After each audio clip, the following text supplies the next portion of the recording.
En tant que sportif amateur, c'est clair que de terminer un Ironman, c'est un défi hors du commun. Une fois cette ligne passée, tu te dis waouh, je l'ai fait. Puis au final, c'est comme une drogue, t'as qu'une seule envie, c'est de recommencer. Alors j'ai pris le temps et cette fois-ci, je vais y aller, mais pas juste pour le terminer. Bienvenue dans Objectif moins de 10 heures. Vamos!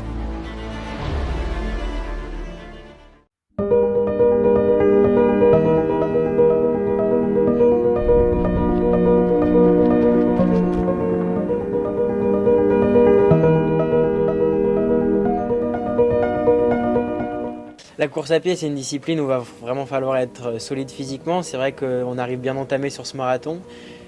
C'est quelque chose que j'adore faire depuis toujours, quand j'ai une petite baisse mentale ou quoi que ce soit, ou que ça va pas dans ma vie, je vais courir et ça va tout de suite mieux, ça te remet les idées en place, je trouve.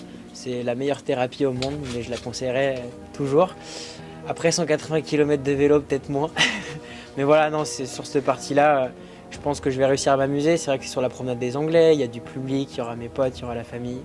Donc on va s'accrocher du kilomètre 20 au kilomètre 42 et ce sera quand même que du kiff.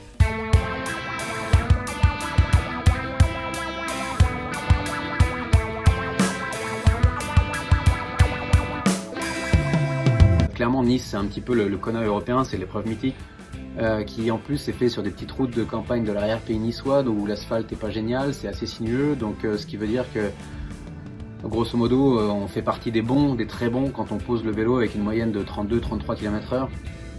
Et c'est l'objectif que s'est donné Kieran. Et derrière, il faut malgré tout continuer à assurer sur le marathon. Donc pour moi, moins de 10 heures à Nice, c'est un facteur presque 1,5 par rapport à d'autres courses plus plates comme on peut avoir en Italie ou aux Pays-Bas, enfin bref, sur d'autres territoires.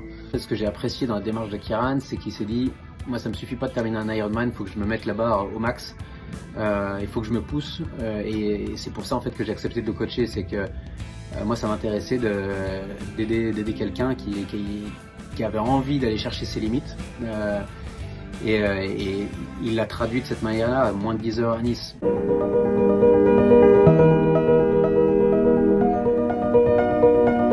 Le dernier Ironman, enfin à Aix, c'était la partie course à pied, c'est là où je suis un peu resté sur ma faim. Ça veut dire que je me suis géré de A à Z, mais du coup ça m'a fait un marathon en 4h20 et à la fin j'étais content de mon résultat, je m'en fichais du temps. Mais j'étais un peu déçu dans le sens où j'ai passé la ligne d'arrivée et j'en avais encore. Et là c'est pas le cas de cette année, j'ai vraiment envie de passer cette ligne et avoir tout donné. Comme le dit Edouard, à partir du 20e kilomètre, c'est de la résistance à la douleur tout simplement.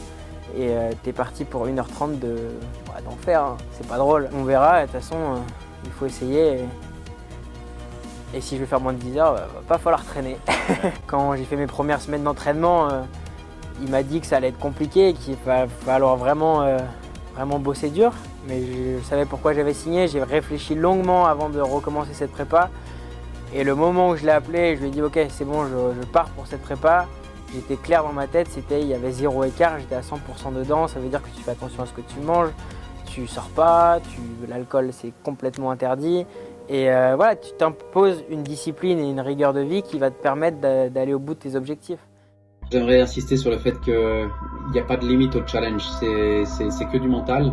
À partir du moment où on a l'envie de se mettre des projets un petit peu particuliers, un petit peu hors du commun, il n'y a aucun problème. Pour moi, la réponse est oui, on peut le faire. Il faut simplement y dédier du temps, le faire avec sérieux, et puis savoir s'écouter, parce que c'est clair que si on fait ça comme un bourrin, comme un mulet, ça passera pas.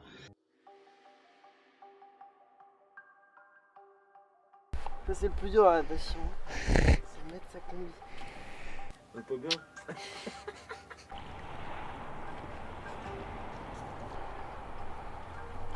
Ouais, mais il n'y a pas vraiment des pourcentages trop Non, forts. mais c'est comme là.